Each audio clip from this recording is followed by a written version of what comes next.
নাটোর জেলার বাগাতিপাড়া থানার এক নির্জন গ্রামের এক কোণে দাঁড়িয়ে থাকা পুরনো একটি মাদ্রাসাটি যেন দিনের আলোতেই কেবল সচল, আর রাত নামলেই তো তা ঢেকে যায় এক অলক্ষী রহস্য।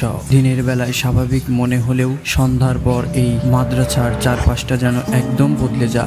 কেউ কেউ বলে তারা মাদ্রাসায় অফিস রুমে অনেকগুলো মানুষের একসাথে চাপা সরে কথা বলার আওয়াজ শুনেছে। কারো কারো দাবি জানালার কাচের ভিতর থেকে জল জলে নীল চোখ উকি দিয়েছে। রাত নামলে গ্রামের মানুষজন মাদ্রাসার ওই রাস্তা দিয়ে চলাফেরা বন্ধ করে দেয়। একা কেউ সেই রাস্তা মারাই না।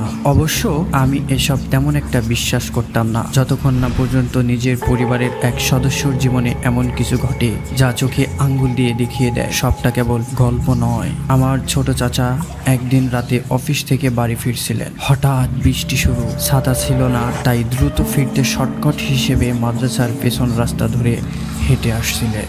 সেই রাস্তার এক পাশে ছিল মেহগনি গাছের একটা বাগান। সেই বাগান পার হয়ে আমাদের বাড়ি যেতে হয়। বাগানে ঢোকার মুখেই হঠাৎ তিনি দেখতে পান আমার ছোট দাদা গাছ থেকে পাতা পাড়ছেন। ভিজে কাপড়, গা ঘেঁষে লেগে থাকা জামা, মাথায় চুপচাপ বৃষ্টি, সব মিলিয়ে এক অদ্ভুত রহস্য। চাচা অবাক হয়ে জিজ্ঞেস করলেন, এত রাতে পাতা পাড়তে এসেছো কেন? ছোট দাদা কিছু বললেন না, শুধু নিচু গলায় বললেন, সাবধানে যা চাচা। কোনো 7-5 না ভেবে চাচা হাঁটা দেন। বুকের ভিতর অজানা কাঁপুনি। ভিজতে ভিজতেই বাড়ি ফিরে ঘটনাটি সবাইকে বলেন। তখনই জানা যায় ছোট দাদা তো সেই সকালে রাজশাহী গেছেন, তিনি এখনো ফেরেননি। চাচার মুখ রক্তশূন্য হয়ে যায়, শরীর জ্বর লাগে, সারা রাত ঘুমাতে পারেনি, চোখে ঘোর লেগেছিল, যেন কিছু একটা তাকে পেছন থেকে ডেকে চলছে। এই ঘটনার পরে আমি ব্যাপারটা নিয়ে বড়দের সঙ্গে কথা বলতে থাকি। তখন আমার দাদি একটি ভয়ানক তথ্য দেন। প্রায় 20 থেকে 25 বছর আগে মাদ্রাসার পেছনে একটি পুরনো শিশিরের গাছ ছিল। গাছটি জিনে ভর্তি ছিল। গ্রামের লোকেরা জানতো